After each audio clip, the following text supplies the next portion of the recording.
नमस्कार, मैं रवीश कुमार। घोटाला एक ही है, दिल्ली की शराब नीति का। जिस साउथ ग्रुप के हवाले से कथित रूप से 100 करोड़ की रिश्वत देने के आरोप हैं और जिसमें अरविंद केजरीवाल को गिरफ्तार किया गया है, उस मामले में उनके पहले से यानी 15 मार्च को गिरफ्तार के कविता को 9 अप्रैल तक के लिए तिहाड़ जेल भेज दिया गया है। हैरानी की बात यह है कि आज कोर्ट में ईडी ने कहा कि उन्हें अब और हिरासत में लेकर पूछताछ की जरूरत नहीं है। कविता के वकील इस आधार पर जमानत मांग रहे थे कि उनके बेटे की बोर्ड परीक्षा है। के कविता ने कोर्ट जाने के समय कहा कि यह मामला मनी लॉन्ड्रिंग का नहीं, पॉलिटिकल लॉन्ड्रिंग का है।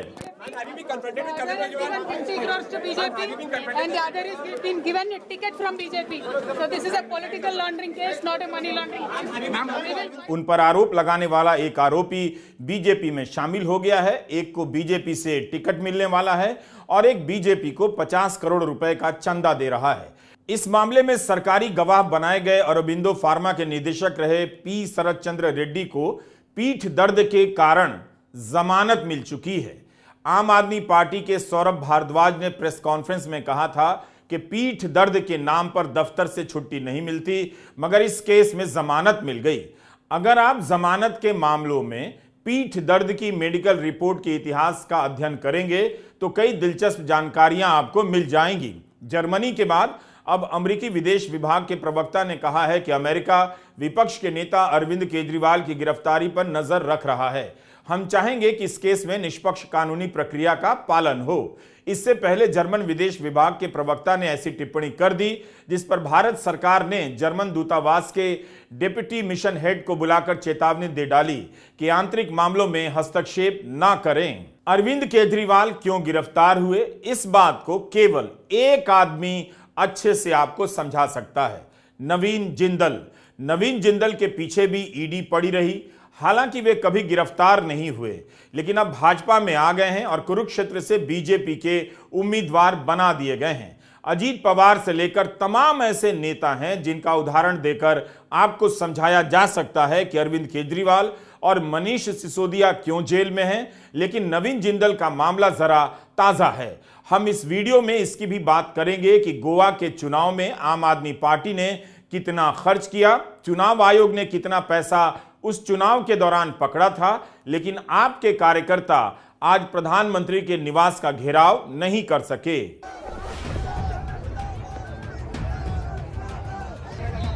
आम आदमी पार्टी के कार्यकर्ताओं का आज ये हाल किया गया। बड़ी संख्या में कार्यकर्ताओं को पकड़कर पुलिस ले गई और इन्हें प्रधानमंत्री निवास तक पहुंचने नहीं दिया गया।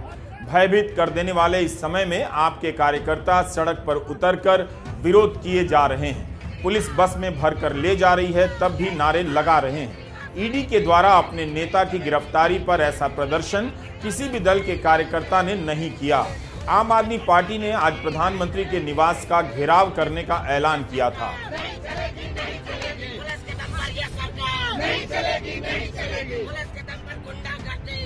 आप कार्यकर्ता लोक कल्याण मार्ग तक ना पहुंच सके, इसके लिए कई जगहों पर मेट्रो के गेट बंद कर दिए गए। पटेल चौक पर पुलिस का भारी बंदोबस्त किया गया था।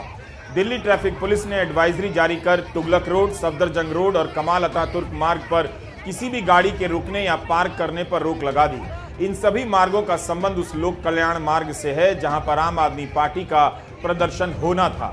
बीजेपी ने केजरीवाल के इस्तीफे की मांग की है और इस लाइन पर गोदी मीडिया में बहस जारी है, लेकिन गोदी मीडिया में नवीन जिंदल को लेकर बीजेपी से कोई सवाल पूछा जा रहा है या नहीं, ईडी के राजनीतिक इस्तेमाल को लेकर कोई बहस हो रही है या नहीं, आप इसका जवाब जानते हैं।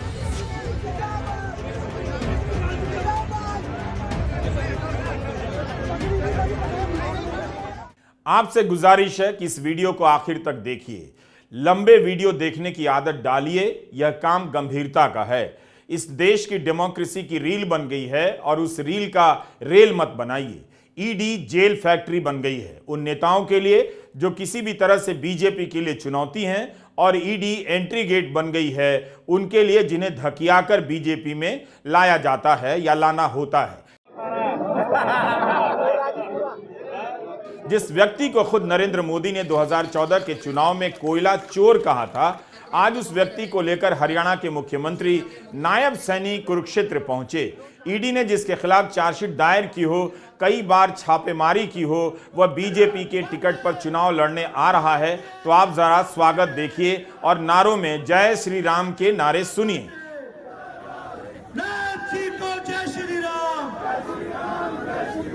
नायब जी को जय श्री राम। मुख्यमंत्री नायब सैनी कुछ दिन पहले तक इसी कुरुक्षेत्र से सांसद थे, अब मुख्यमंत्री हैं, सीट खाली हुई है तो कांग्रेस से नवीन जिंदल को लाया गया है। 10 साल से नरेंद्र मोदी का बीजेपी और देश की राजनीति में जलवा है, मगर इस 10 साल में इस पार्टी के पास अपना कोई उम्मीदवार नहीं। हालत यह है कि उस आदमी को लाकर टिकट दिया गया जिसे बीजेपी 2013 से ही चोर कहती रही है। कोल घोटाले में एक कांग्रेस सांसद नवीन जिंदल और कांग्रेस के पूर्व मंत्री दसरी नारायण राव के ऊपर एफआईआर दर्ज होने से एक बात फिर साबित हो गई है कि कांग्रेस ने कोयला घोटाले में जमकर देश को लूटा है और इसलिए कोयला घोटाले की निष्पक्ष जांच की लगातार जो हम मांग कर रहे थे, लेकिन ये आज जो छापे पड़े हैं वो सीबीआई जांच के आदेश पिछले फरवरी में दिए गए थे हमारी शिकायत पर, उसके बाद 15 महीने के बाद पड़े हैं। तो 15 महीने के बाद तो सीबीआई के हाथ में कुछ नहीं आएगा और इसलिए हम चाहेंगे कि सीबीआई मनी ट्रेल करे।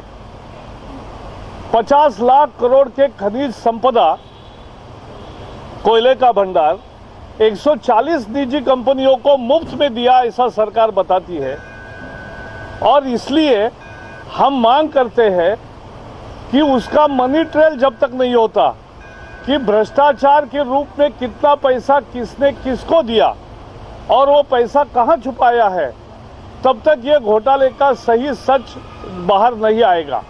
जिस व्यक्ति के खिलाफ इतने लंबे समय से ईडी पड़ी हो और वह व्यक्ति अचानक एक सुबह बीजेपी में आ जाए और उसे टिकट भी मिल जाए, इस पर हैरानी केवल उन्हीं को नहीं होगी जिन्होंने कसम खा ली है कि इस देश की संस्थाओं के इस्तेमाल से इस खूबसूरत लोकतांत्रिक व्यवस्था को पूरी तरह बर्बाद कर देना है। 24 मार्च को नवीन जिंदल शाम 8:30 बजे ट्वीट करते हैं कि मैंने 10 वर्ष कांग्रेस पार्टी के कुरुक्षेत्र के सांसद के रूप में संसद में प्रतिनिधित्व किया है। मैं कांग्रेस नेतृत्व और तत्कालीन प्रधानमंत्री डॉक्टर मनमोहन सिंह जी का धन्यवाद करता हूं। आज मैं कांग्रेस पार्टी की प्राथमिक सदस्यता से इस्तीफा दे रहा हूं। इस ट्वीट को कांग्रेस अध्यक्ष मल्लिकार्जुन खड़गे के ट्विटर हैंडल से जोड़ देते हैं, यानी लगता है पार्टी अध्यक्ष को भी जानकारी ट्विटर से ही दी गई होगी। इस ट्वीट के ठीक 10 मिनट बाद भाजपा के ट्विटर हैंडल पर लाइव प्रेस कॉन्फ्रेंस शुरू हो जाती है जहां जिंदल भाजपा में शामिल होते हैं। क्या ऐसा रहा होगा कि जिंदल भाजपा के दरवाजे पर पहुंचकर कांग्रेस अध्यक्ष को ट्वीट कर रहे हैं, टैग कर रहे हैं। जिस कारोबार को लेकर उनके पीछे इतनी एजेंसियां लगाई गईं, उसकी तारीफ अब होने लगती है कि बहुत बड़े व्यवसायी हैं। कुछ देर के बाद उन्हें टिकट मिलने की घोषणा होती है।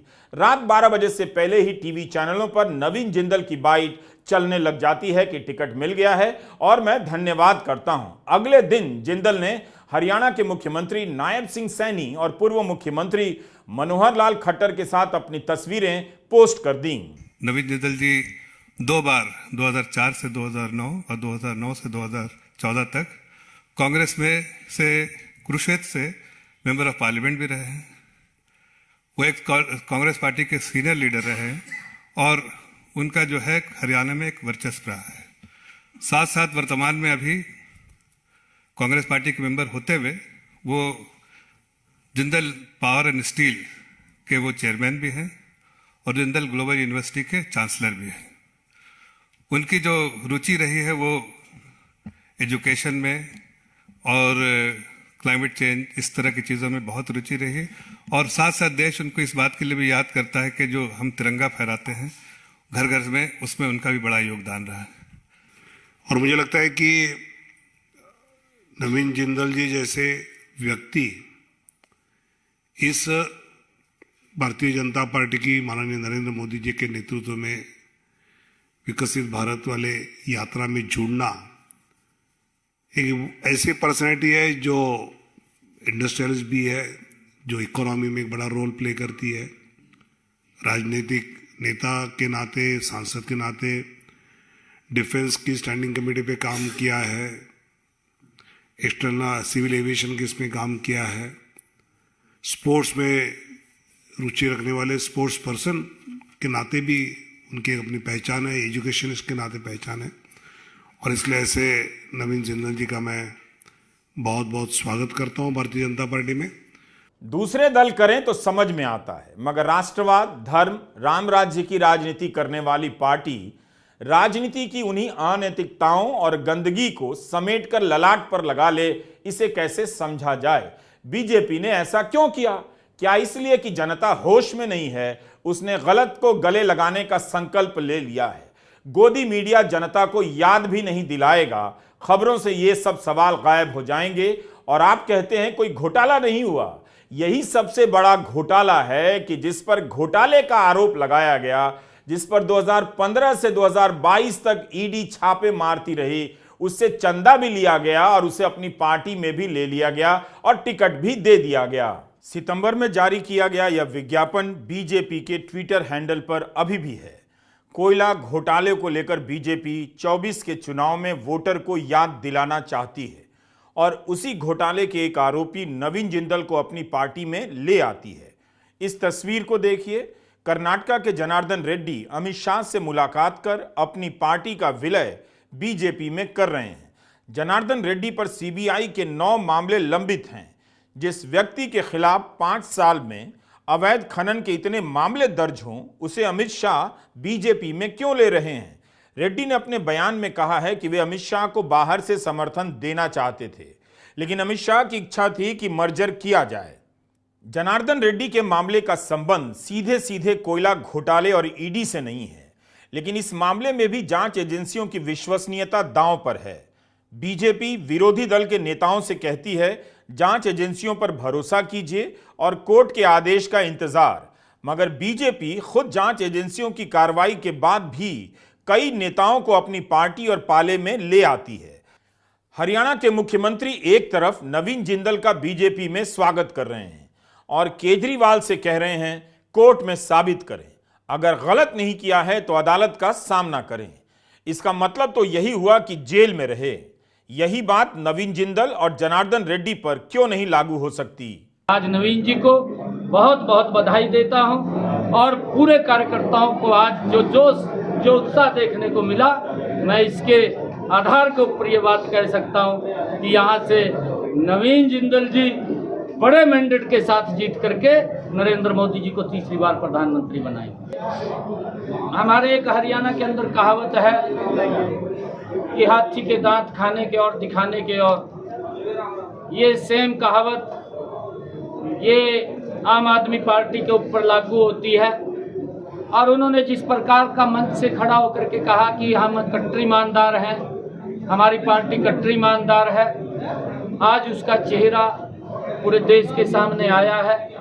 आज लोग देख रहे हैं कि जिस प्रकार से पिछले दरवाजे से नीतियाँ बना करके उसका जो लोगों के संसाधनों के ऊपर किस प्रकार से उन्होंने उसका दोहन किया है, ये सारा का सारा दिखाई दे रहा है। और हमने तो पहले भी मैंने ये बात कही थी कि इसमें डरने की कोई बात नहीं है, कि अगर जो पैसा आया है वो तो बताना पड़ेगा कि कौन से रास्ते से आया है। अगर नहीं बता सकते तो फिर ईडी तो कार्रवाई करेगी, परंतु इस प्रकार की जो ईडी पहले भी कार्रवाई करती थी और आगे भी कार्रवाई कर रही है, कांग्रेस के समय में भी कार्रवाई करती थी। अगर कोई गलत काम करता है तो उसके खिलाफ अलग वो स्वतंत्र एजेंसी है, वो काम करती है उसके अंदर। क्योंकि ये लोग जिस प्रकार की बात थी, आप देख भी रहे हैं कि इन्होंने जो गाली भी देते थे और गले भी लगा रहे हैं, ये नीति हमें यहाँ दिखाई दी है।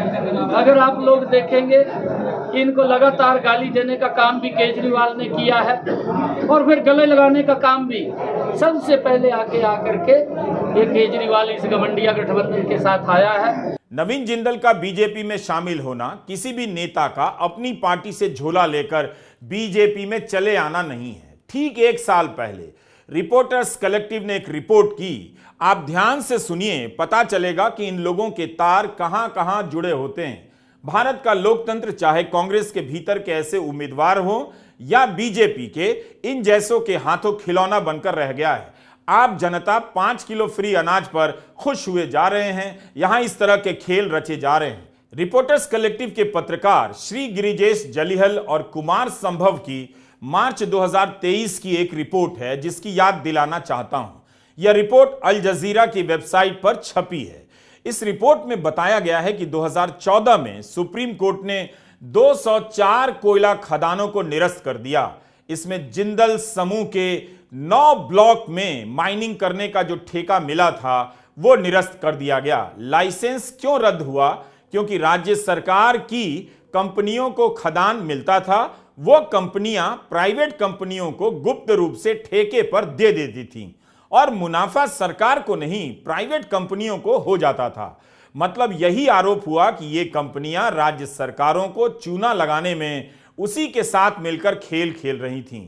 इस रिपोर्ट में एक और रहस्यमयी चीज मिलती है। जिंदल के खदान का लाइसेंस तो रद्द हो गया, मगर 2008 में अदानी समूह को मिले ऐसे ही कॉन्ट्रैक्ट को रद्द नहीं किया जाता है। अदानी समूह के लिए मोदी सरकार नियमों में एक अपवाद के सहारे छूट देती है और अदानी समूह कोयला निकालता रहता है। रिपोर्टर्स कलेक्टिव ने कई दस्तावेज खंगाले हैं, उन्हें इस सवाल का जवाब नहीं मिला कि सरकार ने अकेले अदानी समूह के लिए यह छूट क्यों दी है, जबकि 2014 के चुनाव में नरेंद्र मोदी का वादा था कि सरकार में आते ही सारे खदानों की फिर से नीलामी की जाएगी और सब कुछ पारदर्शी तरीके से होगा। लेकिन इस रिपोर्ट में दिखाया गया है कि नई सरकार में भी निजी कंपनियों को कॉम्पिटिटिव बिडिंग की प्रक्रिया से छूट मिलती रही, यानी टेंडर में कोई दूसरी कंपनी ना हो, इसका किसी प्रकार से इंतजाम कर दिया जाता होगा ताकि पसंद की कंपनी को ठेका मिल जाए। ऐसे राजनीतिक आरोप भी लगे हैं। अब आपको समझ में आया, जिसे कोयला चोर कहा वो आज बीजेपी में क्यों है और उसे भी बीजेपी में होने से दिक्कत क्यों नहीं है। क्योंकि यह मामला राजनीति और जनता की सेवा का नहीं है, पैसे और धंधे का है। अगर अरविंद केजरीवाल नवीन जिंदल की तरह अपनी पार्टी का विलय बीजेपी में कर देते या अपनी पार्टी छोड़कर खुद बीजेपी में चले जाते तो आज ईडी उन्हें जेल नहीं भेजती। अगर ईडी की कार्रवाई को बीजेपी इतना ही विश्वसनीय और पवित्र मानती है तो उसे बताना चाहिए कि ईडी की कार्रवाई और चार्जशीट का सामना कर रहे नवीन जिंदल को उसने अपनी पार्टी में क्यों लिया, टिकट क्यों दिया। क्या इसके लिए ईडी को माफी नहीं मांगनी चाहिए? क्या इसके लिए बीजेपी को माफी नहीं मांगनी चाहिए? केजरीवाल की गिरफ्तारी और नवीन जिंदल के बीजेपी में स्वागत के बीच कोई 10 साल का अंतर नहीं है। जनता भूल जाए ऐसा भी नहीं है। 21 मार्च को केजरीवाल गिरफ्तार होते हैं और 3 दिनों के बाद 24 मार्च को नवीन जिंदल बीजेपी में चले आते हैं। यह है ईडी का कमाल। उस समय का कमाल है जब ईडी केजरीवाल को गिरफ्तार कर चुकी थी और बीजेपी के नेता प्रेस कॉन्फ्रेंस कर ईडी के आरोप पत्रों को कोर्ट के जजमेंट की तरह जनता के बीच उछाल रहे थे। उसी बीजेपी के नेता ईडी के चार्जशीट के बाद भी कांग्रेस छोड़कर बीजेपी में आ रहे नवीन जिंदल का स्वागत कर रहे हैं। आप बताइए इसे कैसे देखना चाहते हैं या इसे देखना ही नहीं चाहते हैं? कोल घोटाले में एक कांग्रेस सांसद नवीन जिंदल और कांग्रेस के पूर्व मंत्री दसरी नारायण राव के ऊपर एफआईआर दर्ज होने से एक बात फिर साबित हो गई है कि कांग्रेस ने कोयला घोटाले में जमकर देश को लूटा है। अरविंद केजरीवाल के साथ मिलकर किस प्रकार की कंस्पिरेसी हुई, एक स्टेटमेंट है 25 अप्रैल 2023 का शरत रेड्डी का, जिन्होंने कहा कि मैं क्योंकि दिल्ली में इन्वेस्टमेंट कर रहा था, मेरी इच्छा थी कि मैं अरविंद केजरीवाल और मनीष सिसोदिया से स्वयं मिलूं। विजय नायर के माध्यम से ये मुलाकात सुनिश्चित की गई। कैसे मुलाकात हुई? काली रंग की एसयूवी से उठाकर कैसे एक सरकारी बंगले में लिया गया, जहां पर अरविंद केजरीवाल इनसे मिले, इसका भी विवरण है। 10 साल के अंतर में यह नौटंकी हो रही है। ईडी के मामले में कोई बरी नहीं हुआ है, मगर एक जेल में है और एक बीजेपी में। 11 साल पहले इसी बीजेपी ने नवीन जिंदल के घर के बाहर प्रदर्शन किया था। तब वे कोयला घोटालों के आरोपी थे। उनकी गिरफ्तारी की मांग बीजेपी कर रही थी। आज वही बीजेपी के कार्यकर्ता उसी नवीन जिंदल को लेकर कुरुक्षेत्र में घूम रहे हैं और उनके लिए वोट मांग रहे हैं। मध्य प्रदेश, छत्तीसगढ़ और राजस्थान विधानसभा चुनावों के समय से ही यह थ्योरी चलाई जाने लगी कि बीजेपी को 400 सीटें आ रही हैं। इस तरह से मीडिया राग अलापने लगा जैसे चुनाव आयोग ने रिजल्ट तैयार कर लिया है, बस छापने की नौटंकी बाकी है। गोदी मीडिया पूरे चुनाव को ड्रामा बना देता है और आप तमाशा समझकर टीवी पर देखने लग जाते हैं। मतलब और कितने हजार तरीके से आपको समझाया जाए कि गोदी मीडिया भारत के लोकतंत्र का गला रेत रहा है। आप टीवी देखना बंद कर दीजिए। अगर आप गोदी मीडिया नहीं देखेंगे तो आपका क्या बिगड़ जाएगा? क्या इतना जरूरी है झूठ और फ्रॉड देखना? यह कैसे संभव है और इसे किस तरह से समझाया जाए कि कोयला घोटाले से जुड़े एक मामले में 2018 में ईडी नवीन जिंदल और 14 अन्य के खिलाफ चार्जशीट दायर करती है, वो अब बीजेपी में हैं। अमरकोंडा मुर्गा दंगल में कोल ब्लॉक के आवंटन का मामला था। नवीन जिंदल को मनी लॉन्ड्रिंग का आरोपी बनाया जाता है। ईडी की ओर से कहा गया, जिंदल स्टील ने मुख्यमंत्री मधु कोड़ा के साथ मिलकर कोल आवंटन की स्क्रीनिंग कमेटी पर प्रभाव डाला। 2 करोड़ की रिश्वत देने का आरोप लगा। इस केस में दिल्ली की विशेष अदालत ने अक्टूबर 2018 में नवीन जिंदल को जमानत दे दी। बाद में ट्रायल हुई और जुलाई 2019 में आरोप तय हो गए। धोखाधड़ी और आपराधिक साजिश का आरोप लगा। इसके अलावा अप्रैल 2022 में विदेशी मुद्रा के एक मामले में नवीन जिंदल के घर पर, दफ्तर पर ईडी के छापे पड़े। रेड पड़ने के बाद इलेक्टोरल बॉन्ड स्कीम के तहत बीजेडी को 100 करोड़ का चंदा भी देते हैं। कांग्रेस से 2 बार सांसद रहे, उसे भी 20 करोड़ का चंदा देते हैं। 1.5 साल बाद नवंबर 2023 में नवीन जिंदल बीजेपी को 3 करोड़ रुपए का चंदा देते हैं और बीजेपी पैसे ले लेती है। जिंदल समूह की कंपनियों ने 2019 से भाजपा को कुल 72.5 करोड़ रुपए का चंदा दिया है। नवीन जिंदल 2 बार कांग्रेस के टिकट पर सांसद रहे। 2014 के चुनाव में तीसरे नंबर पर आ गए। 2019 में कांग्रेस ने उन्हें टिकट नहीं दिया, मगर कांग्रेस में रहे। इस बार भी कांग्रेस ने उन्हें टिकट नहीं दिया तो बीजेपी में चले गए। ये चिंतामणि महाराज हैं। बीजेपी ने इन्हें छत्तीसगढ़ के सरगुजा से लोकसभा का उम्मीदवार बनाया है। पिछले साल तक ये कांग्रेस में थे, कांग्रेस के टिकट पर विधायक थे, फिर कांग्रेस छोड़ दी क्योंकि कांग्रेस ने टिकट नहीं दिया। ईडी 3 साल से इनके खिलाफ जांच कर रही थी। कोयला लेवी स्कैम में इनका भी नाम आ रहा था। चिंतामणि बीजेपी में आ गए। जनवरी 2024 में जब एफआईआर दर्ज हुई तो राज्य के एंटी करप्शन ब्यूरो ने नाम तक इनका नहीं डाला, जबकि ईडी ने इन पर किकबैक लेने का आरोप लगाया था। अब बीजेपी से सरगुजा लोकसभा का टिकट इन्हें मिल गया है। ये दूसरे नवीन जिंदल हैं। एक उदाहरण नहीं है, महाराष्ट्र में तो ईडी की जांच का सामना कर रहे कितने ही नेता बीजेपी में आ गए। अजीत पवार सबसे बड़े उदाहरण हैं, जो बीजेपी शिवसेना शिंदे की सरकार में उप मुख्यमंत्री हैं। प्रधानमंत्री मोदी ने खुद अजीत पवार का नाम 70,000 करोड़ के घोटाले में लिया था। महाराष्ट्र कोऑपरेटिव बैंक घोटाला, सिंचाई घोटाला और अवैध खनन घोटाला। महाराष्ट्र कोऑपरेटिव बैंक घोटाले में एक चीनी मिल की संपत्ति जब्त हुई, जिसका संबंध अजीत पवार और उनकी पत्नी से बताया गया। लेकिन जब अप्रैल 2023 में ईडी ने चार्जशीट दायर की, तब उसमें अजीत पवार से जुड़ी कंपनी का नाम आता है, लेकिन अजीत पवार का नाम नहीं आता है। नहीं बताया जाता है कि मामले का अंतिम लाभार्थी कौन है। इसके कुछ महीने बाद जुलाई 2023 में अजीत पवार बीजेपी के साथ आ गए। शिवसेना शिंदे और बीजेपी सरकार में उप मुख्यमंत्री बन गए। वो चीनी मिल भी चल रही है, ऐसा बताया गया है। आज भी यह देवेंद्र फडणवीस के ट्विटर हैंडल पर मौजूद है। मराठी अखबार का यह हिस्सा उन्होंने ट्वीट किया था जिसमें अजित पवार के दोषी पाए जाने का समाचार छपा था। आजकल अजित पवार बीजेपी के साथ पाए जाते हैं। अब आते हैं आम आदमी पार्टी पर। ईडी का आरोप है कि शराब नीति के बदले अरविंद केजरीवाल और आम आदमी पार्टी ने कथित रूप से 100 करोड़ लिए। इसका बड़ा हिस्सा 2022 के गोवा विधानसभा चुनाव में खर्च हुआ। इसे लेकर मीडिया में तरह तरह की खबरें छपी हैं।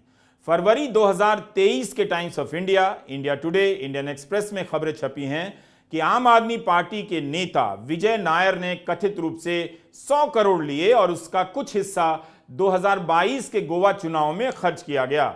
उस समय कई अखबारों में यही छपा कि आम आदमी पार्टी ने गोवा चुनाव में वॉलंटियर को देने के लिए 70 लाख रुपए खर्च किए। ये 70 लाख उसी 100 करोड़ की रिश्वत का हिस्सा था।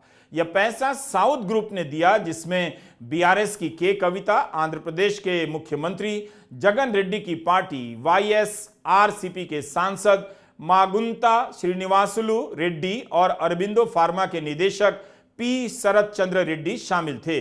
पी शरद चंद्र रेड्डी सरकारी गवाह बन चुके हैं और गवाह बनने के बाद अरबिंदो फार्मा ने बीजेपी को 50 करोड़ का चंदा दिया है, बीजेपी ने ले लिया है।